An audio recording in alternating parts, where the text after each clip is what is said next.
workshop pada tema kali ini tentang blended learning pada saat yang akan disampaikan oleh tim akademik yang itu diwakili oleh Pak Faisal. Gunanya pada saat ini adalah dan kedepannya sangat berguna pada pembelajaran maupun nanti untuk tugas kita untuk mempersiapkan akreditasi, karena dokumen-dokumen itu sangat penting pada saat akreditasi, dan pembelajaran dengan mahasiswa pun tidak monoton dengan cara manual. Dengan adanya blended learning adalah kombinasi antara pembelajaran yang akan kita gunakan ke depannya, sehingga kita memiliki data-data dan dokumen, sehingga mahasiswa pun dapat mudah untuk mengakses bahan-bahan ajar yang kita buat. Sebelum kita mulai untuk workshop, kami persilahkan kepada Pak Castaka untuk memberikan sedikit sambutan sebelum acara dimulai.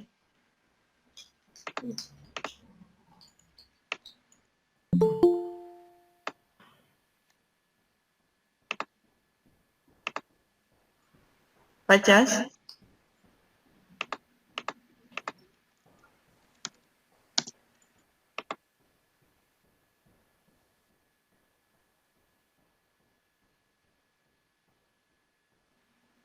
Langsung ke saya aja, Bu. Ya, Pak Faisal. Monggo Pak Faisal. Ya, baik. Bismillahirrahmanirrahim. Assalamualaikum warahmatullahi wabarakatuh. Waalaikumsalam warahmatullahi wabarakatuh. Alhamdulillahilladzi arsala rasulahu bil huda wa dinil haq liyudhhirahu 'ala dini kulli wa kafa billahi syahida. Asyhadu an la ilaha illallah wa la syarikalah. Asyhadu anna Muhammadan abduhu wa rasuluhu la nabiyya ba'dah. Allahumma sholli ala Muhammad wa ala alihi washabihi ajmain, amma ba'du. Bapak Ibu, puji syukur mari kita panjatkan kehadirat Allah Subhanahu wa taala. Di siang hari ini kita ketemu ya secara online dalam rangka workshop blended learning dengan menggunakan platform e-kuliah Politeknik TEDC Bandung. Bapak Ibu, insya Allah nanti ada materi yang saya sampaikan terlebih dahulu, kemudian nanti dilanjut dengan praktikum ya. Jadi mohon nanti disiapkan, dibuka ekuliah.poltektdc.ac.id di browser Bapak Ibu masing-masing. Layar saya sudah kelihatan? Belum.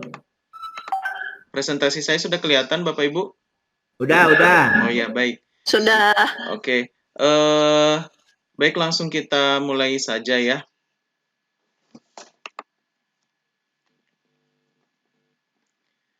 Oke, Bapak Ibu, ini tentang workshop blended learning. Sebenarnya sudah dibawakan di workshop oleh Kopertip. Ini saya hanya menyajikan ulang Bapak Ibu. Jadi jika Bapak Ibu ada yang sudah ikut workshop tersebut, nanti bisa menambahkan jika barangkali dari saya ada kekurangan dan lain-lain.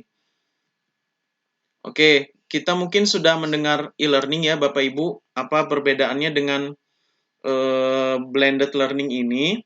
Jadi blended learning ini adalah kita mengkombinasikan antara pembelajaran secara tatap muka ya dengan pembelajaran menggunakan e-learning. E-learning dalam hal ini kita menggunakan LMS, Learning Management System, dan contoh LMS itu adalah seperti yang sudah dibuat oleh tim akademik, yaitu e-kuliah. Platform e-kuliah itu adalah termasuk LMS. Di sini ada video Bapak Ibu, saya putarkan terlebih dahulu supaya memberikan sedikit gambaran bagaimana sih blended learning tersebut.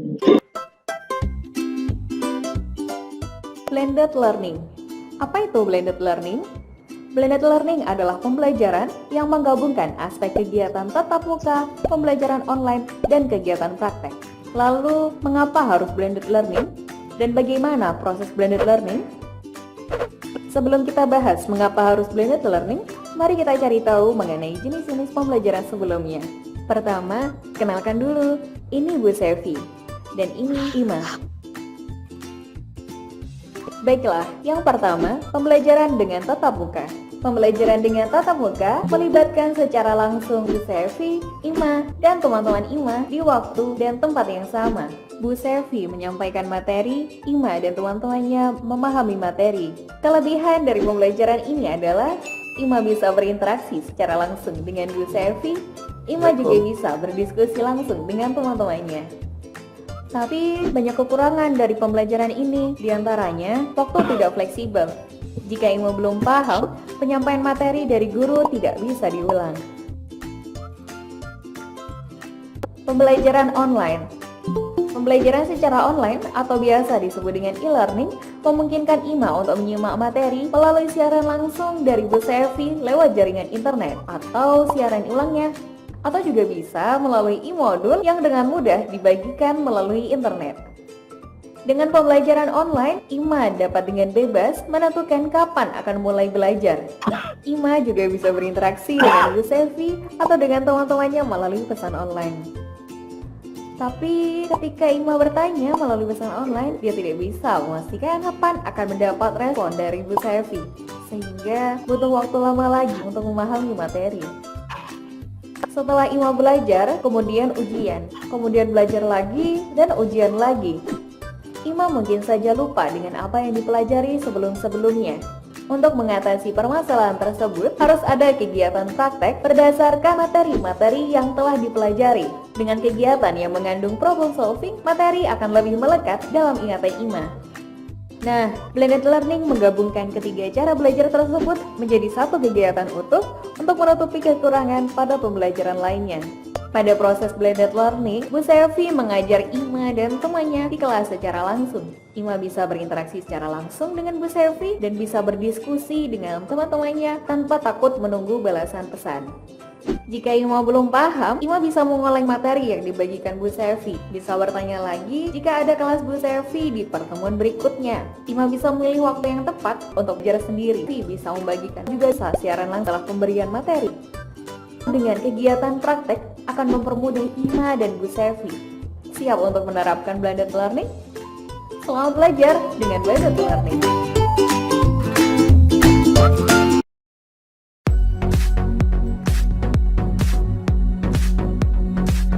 Yuk, simak hal penting yang harus kamu perhatikan ketika kamu menjadi mahasiswa blended learning. 1. Atur sendiri tempat belajar yang nyaman. Dengan kelas blended learning, kamu tidak perlu macet-macetan untuk ke kampus setiap hari. Kamu bisa belajar dari mana saja dan kapan saja. Carilah tempat yang nyaman untuk belajar seperti kafe, perpustakaan, atau di kamar. Hindari belajar di tempat publik yang ramai, berisik, atau gelap. 2. Pastikan internet stabil. Pastikan gadget kamu terkoneksi dengan internet yang stabil. Siasati penggunaan data dengan mendownload materi belajar terlebih dahulu. Lalu, kamu bisa buka kembali materi tersebut secara offline, kapanpun, dimanapun. 3. Luangkan waktu minimal 2 jam sehari. Luangkan waktu minimal 2 jam per hari untuk belajar online, sehingga kamu dapat mengikuti pelajaran dan lulus dalam mata kuliah. Atur sendiri waktu yang nyaman buat kamu belajar. Bisa sebelum kerja, sepulang kerja, atau mungkin saat makan siang. 4. Selesaikan semua tugas tepat waktu. Selesaikan tugas tepat waktu dan gunakan fitur diskusi untuk berbalas pesan dengan dosen atau berdiskusi dengan teman. Kamu juga bisa mencari referensi bahan bacaan melalui e-library. Gunakan semua fitur yang ada semaksimal mungkin. 5. Aktif dalam live session. Usahakan hadir dalam live session di mana kamu bisa berkomunikasi secara online dengan dosen dan teman-teman satu kelas. Gunakan kesempatan tersebut untuk bertanya banyak hal mengenai materi kuliah dan menyampaikan pendapat. 6. Hadiri jadwal kuliah tatap muka. Program blended learning artinya campuran opsinya lebih dari kamu tetap harus langsung dengan dosen dan teman. Komitmen dan motivasi. Fokuslah pada tujuan yang ingin kamu capai. Jangan belajar setengah-setengah. Ingat, meskipun sebagian prosesnya berlangsung online, tapi kamu tetaplah mahasiswa sebuah universitas yang terakreditasi dan memiliki standar kualitas yang sama dengan mahasiswa lainnya. Komitmen kamu sangat dibutuhkan hingga kamu meraih gelar sarjana Nah, dan Bapak meraih Ibu, cita-citamu. jadi Selamat tadi itu ya belajar. sedikit gambaran blended learning dan apa perbedaannya dengan pembelajaran yang mungkin sudah kita lakukan sebelumnya. Bapak Ibu, jika kita hanya mengirimkan materi dalam bentuk PowerPoint, kita kirim ke grup WA tanpa ada kita memberikan penjelasan, maka itu bukan disebut sebagai learning, itu disebut sebagai e-presentasi ya. E-materi materi seperti biasa kita kirim PDF dan lain-lain. Nah, kalau kita hanya face-to-face learning dengan menggunakan Zoom, Google Meet, tanpa kita memberikan materi, maka itu disebut sebagai face-to-face learning. Walaupun bersifat online, tetapi jika kita tidak mensuplai mereka dengan materi, PDF, dan lain-lain, maka itu disebut sebagai face-to-face learning. Nah, jadi di sini, blended learning adalah kita mengcombine keduanya. Face-to-face learning, jadi face-to-face itu tidak mesti tatap muka secara langsung di kelas ya Bapak Ibu, tetapi bisa juga seperti situasi dan kondisi seperti saat ini adanya pandemi COVID-19, kita bisa juga face-to-face-nya dengan menggunakan aplikasi conference ya, seperti yang kita gunakan saat ini yaitu Google Meet, Zoom, dan lain-lain. Kemudian, tatap muka tersebut dikombinasikan juga dengan online learning yang dalam hal ini menggunakan learning seperti LMS, Learning Management System. Contoh LMS itu adalah e-kuliah yang sudah Bapak Ibu gunakan sewaktu UTS kemarin. Jadi, kedua metode pembelajaran ini digabung, di blended, jadilah yang namanya blended learning. Seperti itu kurang lebih penjelasannya. Nah, di sini sebelum kita praktikum ada sedikit penjelasan yang Bapak Ibu tentang pembelajaran elektronik. Jadi, pembelajaran elektronik itu di mana kegiatan pembelajarannya dilakukan melalui pemanfaatan jaringan, dalam hal ini internet. Kemudian tersedianya dukungan layanan belajar yang dapat dimanfaatkan oleh peserta belajar. Misalnya dalam bentuk CD atau bahan cetak, atau juga bisa dalam bentuk dokumen PDF, PowerPoint, Microsoft Word yang kita kirim kepada mereka. Kemudian tersedianya layanan tutor yang dapat membantu peserta belajar apabila mengalami kesulitan. Jadi kita di sini juga membantu mereka jika mereka sedang ada kesulitan. Kemudian adanya lembaga yang menyelenggarakan atau mengelola kegiatan e-learning, dan alhamdulillah akademik di Politeknik TDC sudah menyediakan itu. Kemudian adanya sikap positif pendidik dan tenaga kependidikan terhadap teknologi. Jadi Bapak Ibu di sini salah satu kendala utama pembelajaran secara elektronik yang tidak berjalan adalah adanya dosen yang bersifat pasif terhadap perkembangan teknologi. Misalnya sudah terlalu nyaman ya, sudah lama dengan zona nyaman dengan menggunakan metode klasik, sehingga jika adanya disrupsi seperti saat ini adanya wabah sehingga tidak memungkinkan terjadinya perkuliahan secara langsung, maka yang rugi adalah mahasiswanya karena perkuliahan tidak terjadi. Jadi harus ada sikap dari para pendidik, yaitu kita sebagai dosen, untuk mencoba hal-hal yang baru ya, telaten mempelajari sesuatu yang baru, dan dalam hal ini tujuannya adalah untuk mahasiswa kita sendiri, kebaikan bersama. Kemudian adanya rancangan sistem pembelajaran yang dapat dipelajari, diketahui oleh setiap peserta belajar, jadi ada struktur kurikulumnya. Kemudian adanya sistem evaluasi terhadap kemajuan atau perkembangan belajar peserta belajar. Jadi nanti di bagian akhir, di bagian setiap pertemuan, hendaknya kita membuat semacam evaluasi, bisa dalam bentuk tanya jawab secara langsung ataupun dalam bentuk ujian. Kemudian adanya mekanisme umpan balik atau feedback yang dikembangkan oleh lembaga penyelenggara ya. Umpan balik itu baik dari dosen langsung ataupun dari mahasiswa. Bapak Ibu, hal-hal yang perlu diperhatikan untuk menghidupkan e-learning adalah yang pertama adanya subject matter expert atau SME.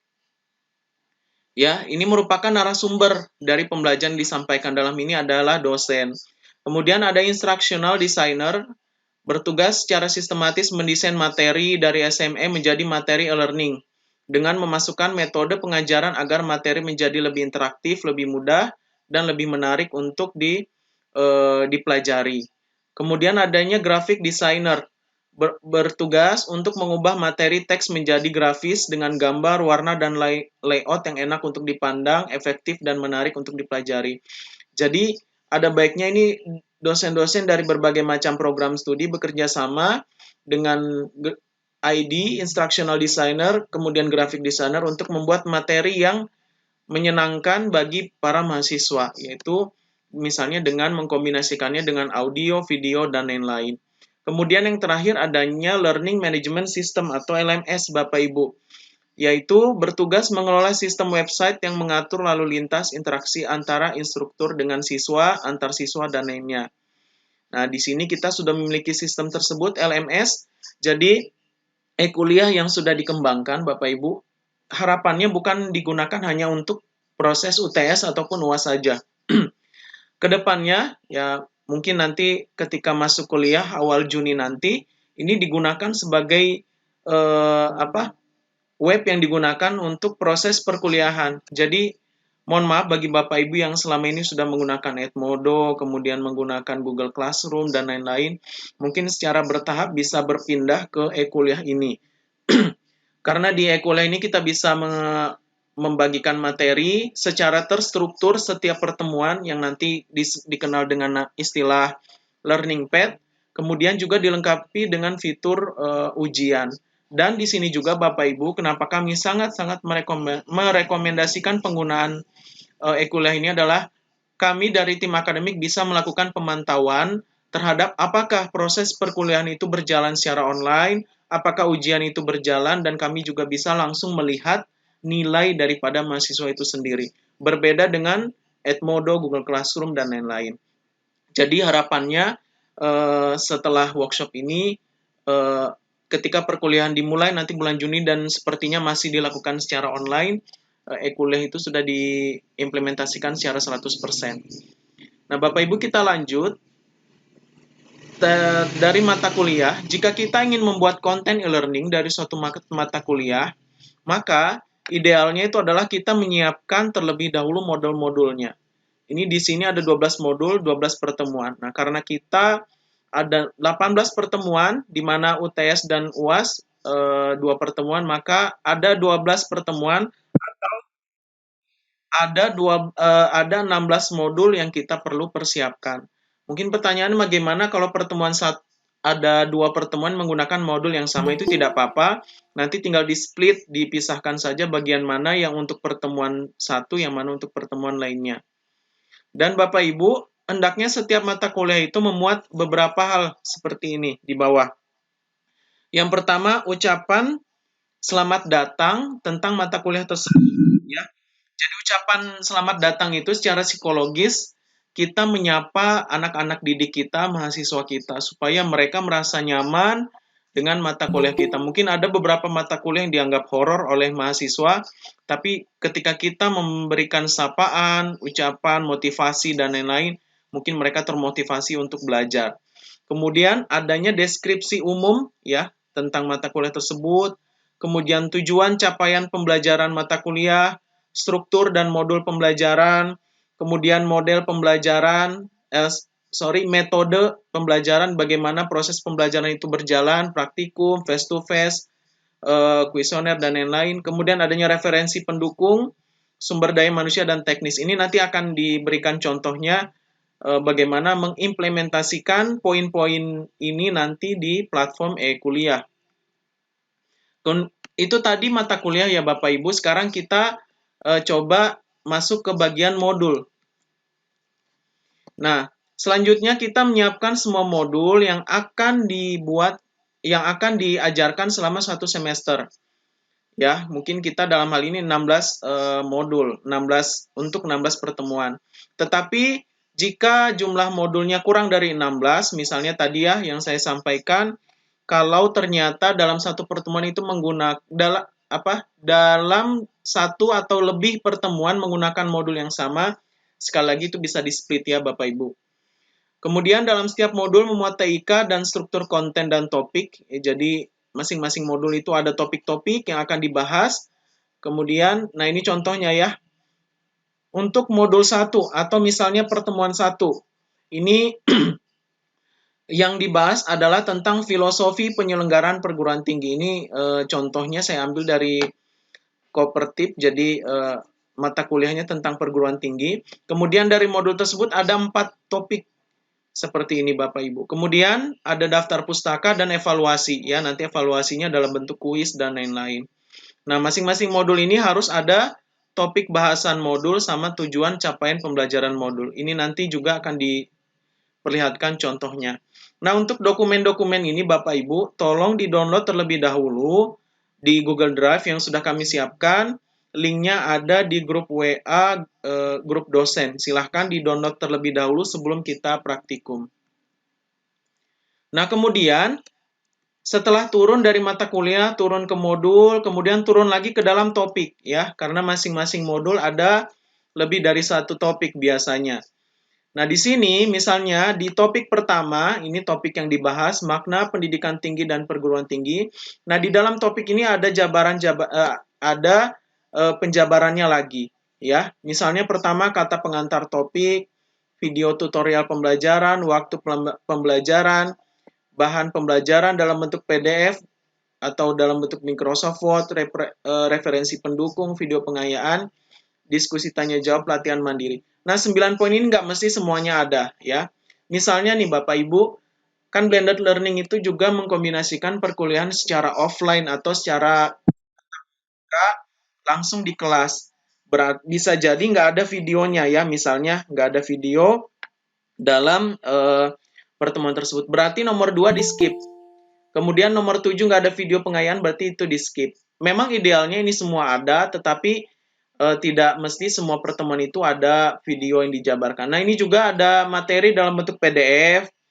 Misalnya sudah di cover di sini, berarti yang bagian dokumennya tidak perlu dibuat ya. Nah, jadi seperti itu nanti contoh strukturnya.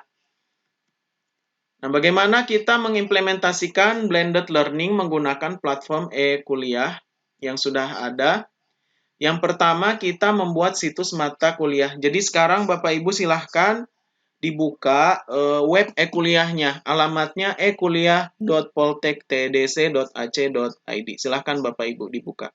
Kita langsung praktikum.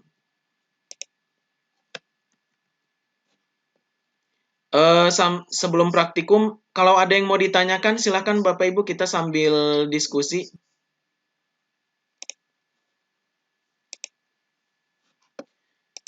Alamat webnya saya tuliskan di fasilitas chat ya.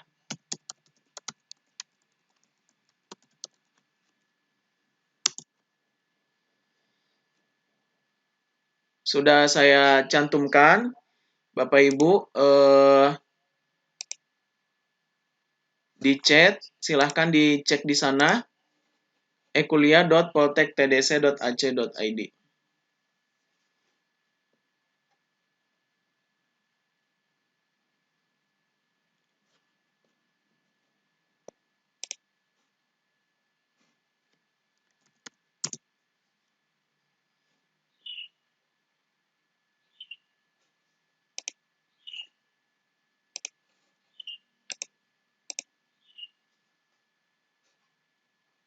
Ini saya juga sudah login ya. Bisa Bapak Ibu lihat di layar, saya sudah login.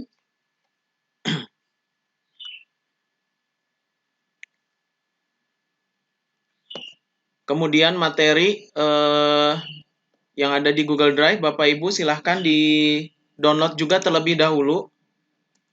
Linknya ada di grup dosen.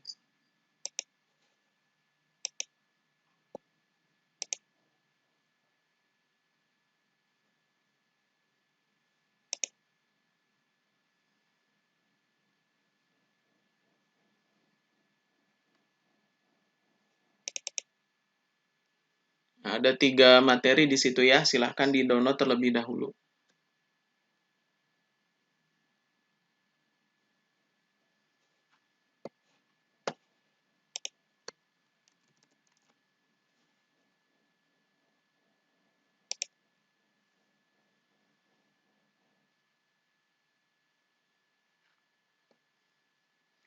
Oke, sambil menunggu Bapak Ibu tadi ya sudah dijelaskan bahwa dalam suatu mata kuliah ada struktur seperti ini. Ada deskripsi umum mata kuliah, ini deskripsi dari mata kuliah tersebut. Kemudian adanya tujuan capaian pembelajaran mata kuliah. Nah, kalau Bapak Ibu sudah pernah membuat RPS sebelumnya, bisa mencontoh dari RPS. Jadi poin-poin yang nanti akan dimasukkan ke dalam web e-kuliah bisa Bapak Ibu ambil dari RPS yang sudah pernah dibuat sebelumnya. Jadi Bapak Ibu silahkan boleh juga mengacu kepada RPS yang sudah Bapak Ibu buat. Nah, di sini ada strukturnya ya Bu, Bapak Ibu. Oke, kita pertama akan membuat situs mata kuliah. Oke, untuk membuat situs mata kuliah, mungkin Bapak Ibu sudah pernah ya. Di sini kita akan mengulang kembali. Kita mulai bikin baru untuk situs mata kuliah bagi yang belum pernah mencoba. Atau kalau sudah, kalau ingin menggunakan mata kuliah yang sudah pernah dibuat atau di-create sebelumnya juga mangga, dipersilahkan. Di sini saya akan bikin sebuah mata kuliah baru ya Bapak Ibu. Kalau sudah login, diklik daftar mata kuliahku.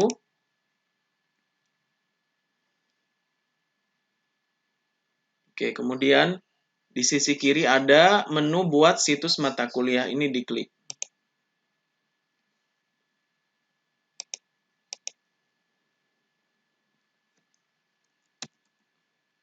Untuk kode penamaan mata kuliahnya, ini Bapak Ibu saya perlihatkan kembali bagaimana format penulisan mata kuliah di platform e-kuliah. Ya, jadi yang pertama adalah kode prodinya, ya, kemudian tahun angkatannya, kemudian jika dia kelasnya lebih dari 1, dituliskan kode kelasnya. Kalau kelas sore, gunakan kode K. Kemudian strip, kemudian nama mata kuliahnya.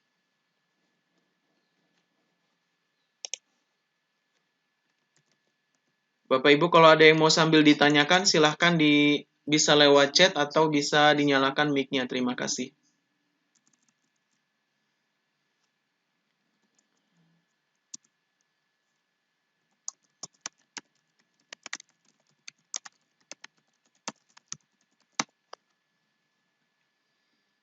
Nah, ketika kita sudah create mata kuliah, kita klik Advanced Setting, kita akan memilih kategori ya Bapak Ibu. Di sini kategori adalah kelasnya di mana kita mengajar mata kuliah tersebut.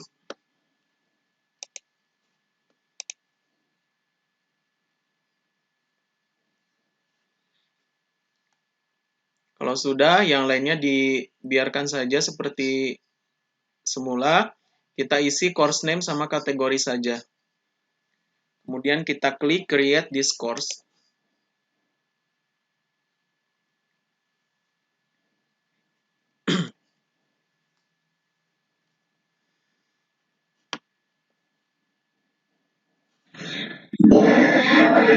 Mangga, Bu.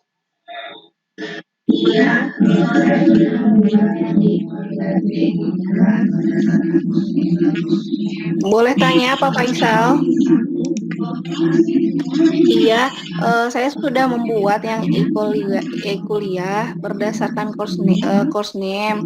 Ada auditing 1, 2 kelas. Nah, itu gimana ya cara membedakannya? Ternyata pada waktu mahasiswa membuka, itu teh jadi double, bahkan katanya nggak bisa auditing dispesifikasikan yang satunya maksudnya ada akuntansi kelas A dan kelas B ya? kelas B misalnya gitu. Nah, kalau begitu Bu, tadi ketika create kelasnya di sini dikasih kode Ya, gitu.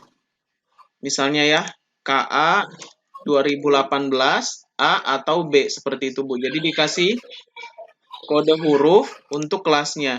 Nah, kemudian supaya tadi tidak mahasiswa bingung bingung mau masuk kemana, kategorinya dipilih. Jadi kita pilih misalnya komputerisasi, akuntansi, ini ya Bu ya, semester 4 kelas A, di sini sudah ada Bu.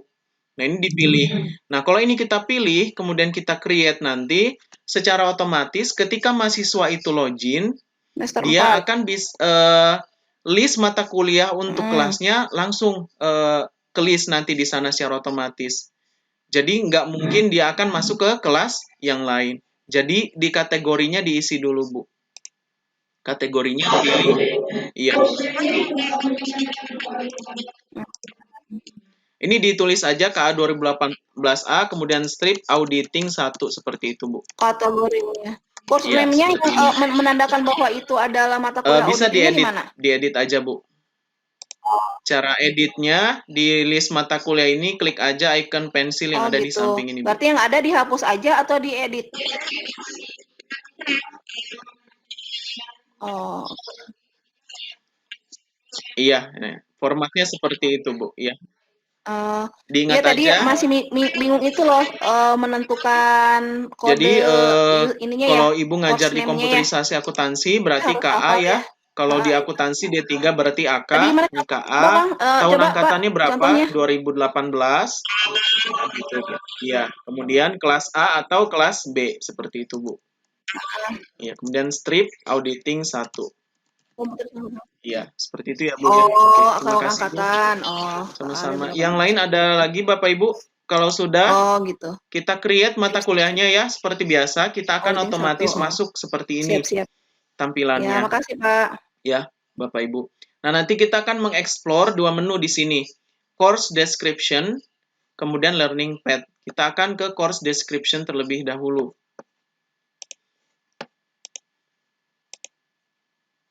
Ini sudah deskripsi mata kuliah kita akan tuliskan ya Bapak Ibu. Nah, di deskripsi mata kuliah, di dokumen contoh yang sudah Bapak Ibu download dari link Google Drive yang saya share di grup WA, di situ ada ya deskripsi umum mata kuliah. Ini berisikan deskripsi secara umum mata kuliah yang kita ampu, yang akan kita ajarkan, ya. Nah, untuk mengeditnya, kita klik di sini course description. Kita klik aja ini Bapak Ibu. Nah, di sini ada beberapa menu ya Bapak Ibu. Yang pertama deskripsi umum. Nah, nanti deskripsi umum akan dimasukkan di sini. Lalu yang kedua ada tujuan, capaian pembelajaran nanti dimasukkan ke sini. Kemudian topik-topik yang akan diajar masuk di sini. Kemudian metodologi pembelajaran kita akan dimasukkan ke sini.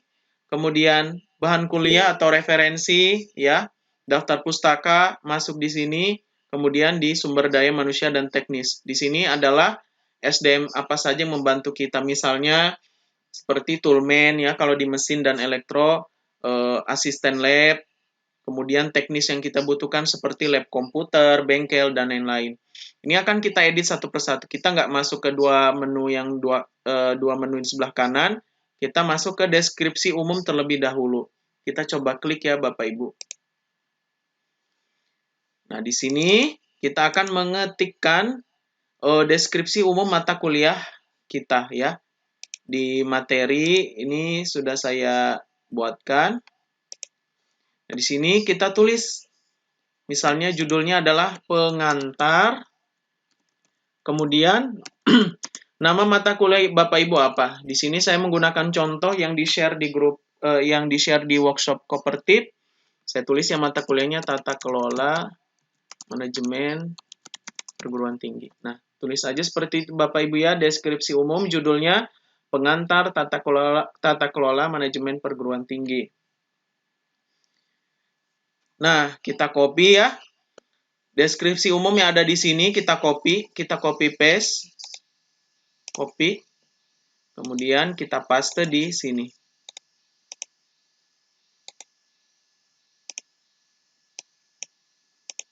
Oke, seperti ini Bapak Ibu.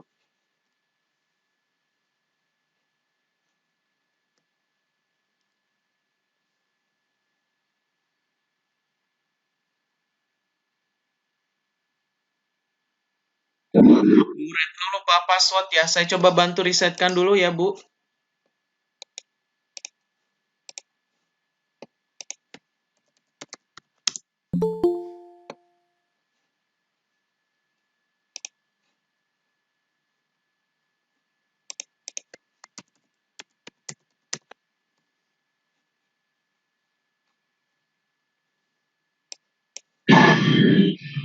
Bu Retno. Sudah diresetkan, Ibu?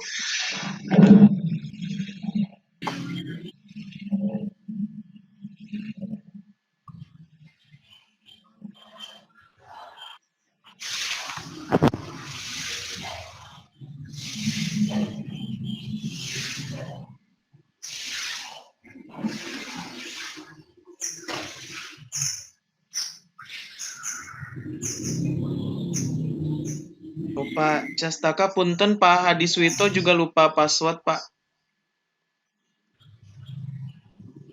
Pak Asmat, apa kendalanya, Pak?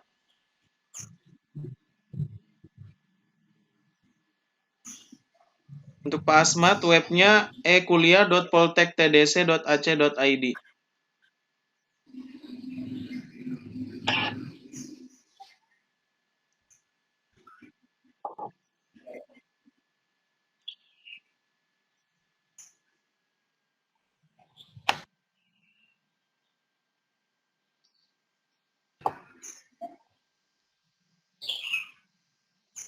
Oke, kita lanjut ya. Kalau sudah mengisikan deskripsi mata kuliah seperti ini, Bapak Ibu, kita simpan aja langsung.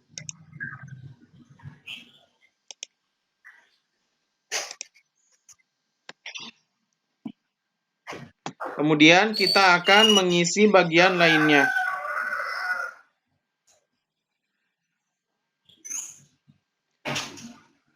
Setelah kita mengisi deskripsi umum mata kuliah, kita lanjut ke poin yang selanjutnya, yaitu tujuan capaian pembelajaran. Ini gambar ikonnya adalah gambar bendera golf seperti itu ya, Bapak Ibu, kita klik.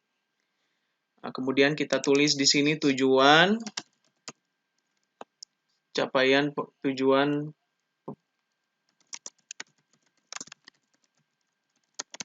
Nah, ini kita bisa lihat di template-nya, contohnya. Nah, di sini ada 3 ya.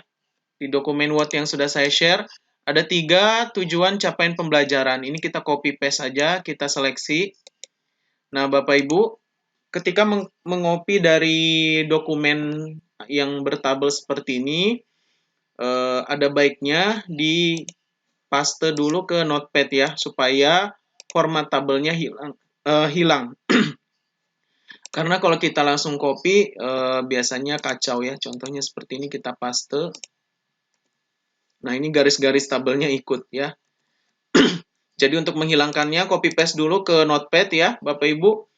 Kemudian numberingnya dihilangin dulu. Nanti numberingnya kita gunakan yang ada di e-kuliah. Kalau sudah diedit sedikit seperti ini, di Ctrl C, kemudian paste lagi ke sini ya. Kemudian gunakan numbering yang ada di e-kuliah. Nah, seperti ini. Ini menjadi lebih rapi.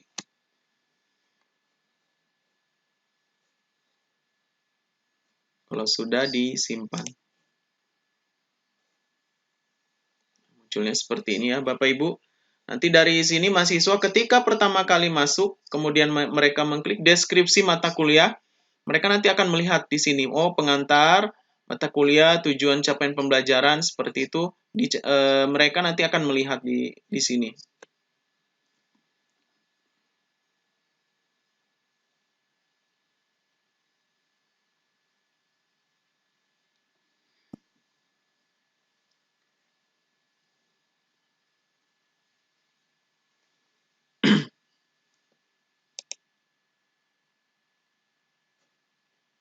Nah, kita lanjut ke topik pembelajaran.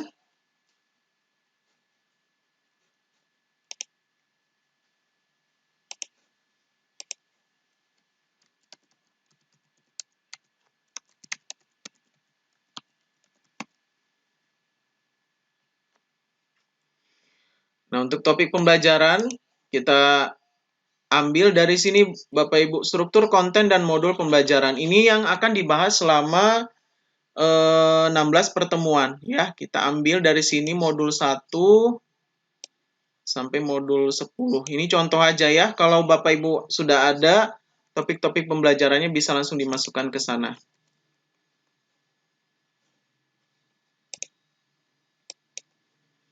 Ini saya hapus tulisan modulnya sama numberingnya ya, Bapak Ibu.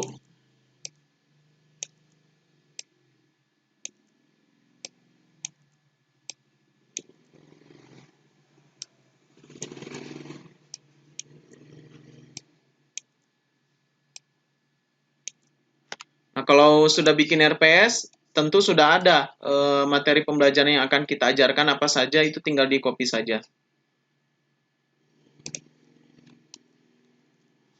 Kemudian saya pilih.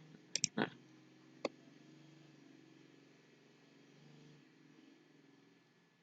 Ini disimpan. Nah, seperti ini ya Bapak Ibu. Ternyata ada yang kelebihan satu di bawah.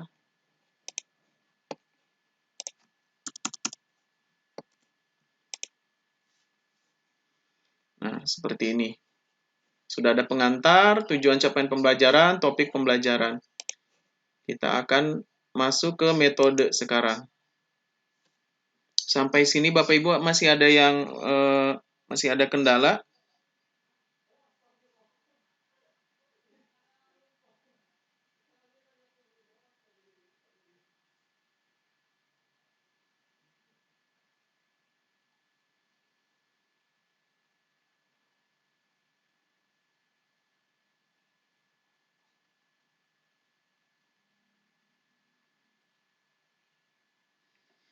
Oke, kita masukkan metode pembelajaran ya. Ini saya seleksi. Paste lagi di sini. Bapak Ibu kalau belum punya dokumen RPS yang komplit, bisa menggunakan dokumen yang sudah saya share untuk latihan. Ini contoh metode pembelajaran yang digunakan oleh dosen ini. Ini saya copy paste. Metode pembelajaran, metodologi itu gambarnya catur kuda ya Bapak Ibu.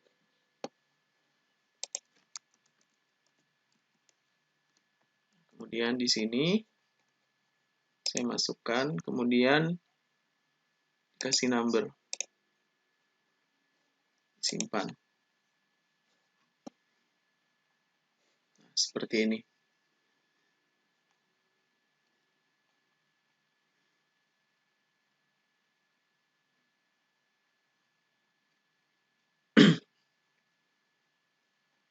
Kalau sudah, metodologi pembelajarannya sudah di-copy pastekan, kita beralih ke bahan kuliah. Bahan kuliah ini daftar pustaka, bibliografi, atau referensi ya Bapak Ibu. Kita bisa tuliskan daftar pustaka di sini. Buku-buku apa saja yang kita gunakan untuk mengajar. Di sini ada referensi pendukung, ini yang saya copy paste. Ke notepad dulu, kemudian di copy lagi,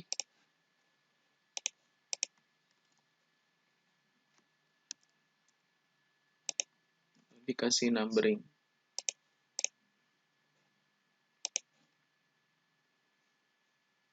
Seperti ini. Kita sudah mengisi metodologi pembelajaran dan daftar pustaka ya.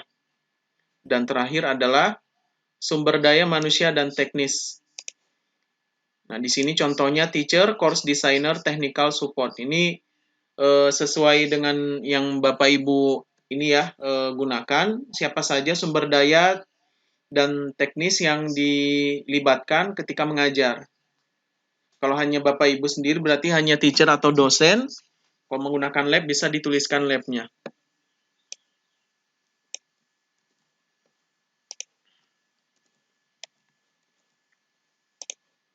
Saya klik sumber daya dan teknis. Saya paste di sini. Disimpan. Jadi sudah terlihat ya Bapak Ibu secara keseluruhan deskripsi mata kuliah kita. Dari mulai deskripsi umum, tujuan capaian, apa saja yang dipelajari ya. Kemudian metodologi pembelajaran, daftar pustaka, sampai sumber daya dan teknis. Nah, kalau dari sudut pandang mahasiswa, kita bisa klik di sini jendela siswa. Gimana sih mahasiswa melihat? Nah, mahasiswa nanti melihatnya seperti ini. Ya. Kalau kita mau edit lagi, kita klik jendela pengajar. Ada yang baru join, saya terima dulu.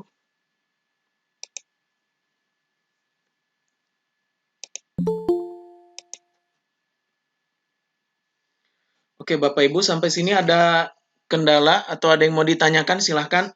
Kita sudah selesai poin pertama, yaitu deskripsi mata kuliah. Setelah ini kita akan masuk ke learning pad. Mangga Bapak Ibu kalau ada yang ingin ditanyakan.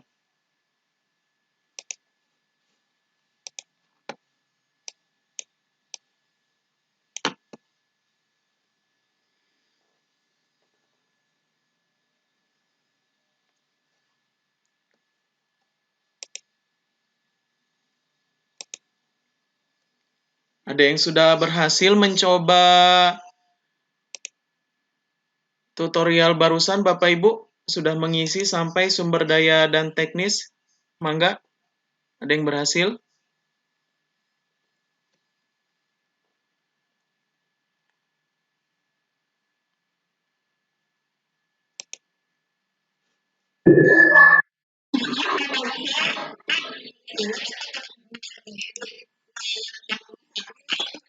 Iya, Bu. Maaf Pak Faisal, kok di saya tadi kan mau mulai edit yang auditing 1 ya Pak Faisal ya. Tapi kok nggak ada Oh, menu pilihan misalnya gini ya, editing Bu, di halaman kanannya depannya ya. Jadi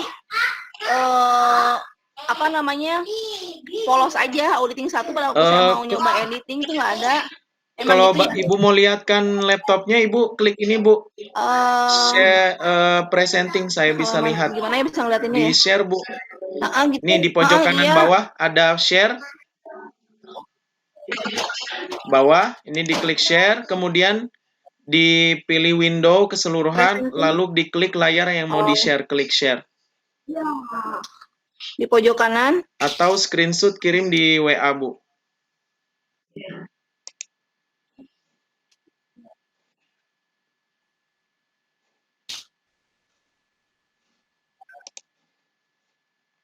Iya.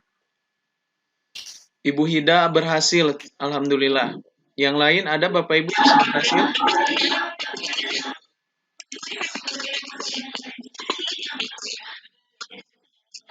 Oh iya, baik Bu Hida, untuk sumber daya dan teknis itu adalah SDM dan fasilitas yang dimanfaatkan untuk mengajar Bapak ya, di Ibu. description-nya. Misalnya Ibu mengajar di kimia ya, berarti sumber dayanya teacher. Kalau Ibu ada asisten, tulis asisten, dan lab kimia seperti itu. Misal juga semacam laptop Infocus yang digunakan, itu bisa dituliskan di sumber daya dan teknis. Terima kasih. Sama-sama, Bu. Siap, Pak Faisal. Ibu Sukma, bagaimana Ibu? Makasih Pak Faisal. Oh iya, saya cek WA dulu ya, Bu.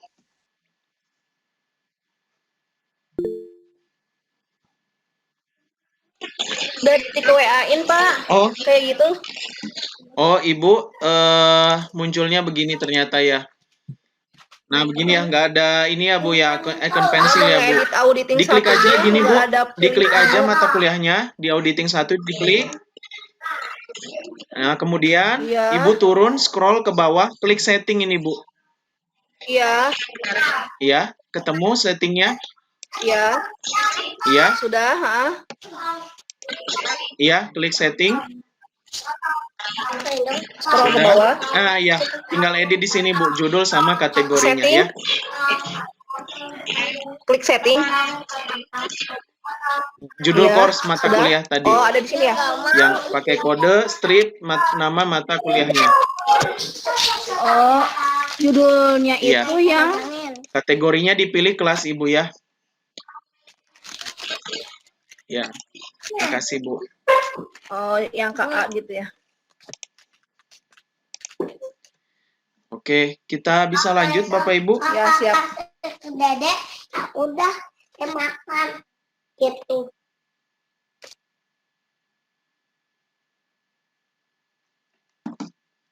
Ini Pak Asmat, alamatnya nggak boleh tipe ya, iekuliah.poltek.tedc.ac.id.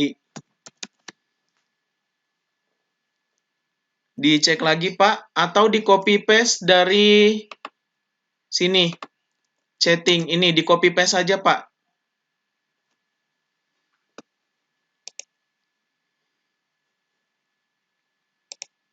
Oke, Bapak Ibu yang lain ada kendala?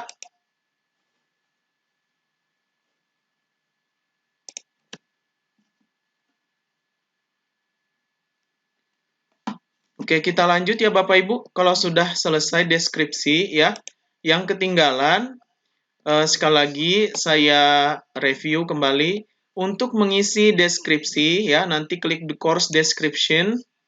Kemudian ini ya beberapa menu, ada 8 tapi hanya 6 yang akan kita isi dari kiri sampai kanan ini sampai sumber daya teknis. Ini Bapak Ibu isi, cara mengisinya diklik saja nanti. Lalu untuk mengisinya, contohnya ada di dokumen yang saya share ya. Ada deskripsi umum, tujuan capaian pembelajaran, topik-topik, metode, dan seterusnya, seperti itu. Ya, ini nanti akan dilihat oleh mahasiswa, tampilannya nanti seperti ini. Ya, nanti mahasiswanya melihat ketika masuk ke mata kuliah Ibu, Bapak Ibu. Mangga ada yang mau bertanya tadi, Pak Rais ya? Kelihatan gambar bagaimana maksudnya, Pak?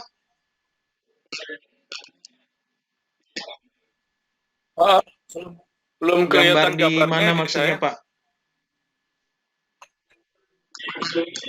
Blank anunya Di... hitam gitu. Bisa di screenshot, Pak? Kirim lewat WA, Pak? Nggak bisa masuk ke Di alamat Google webnya ya? maksudnya, Pak?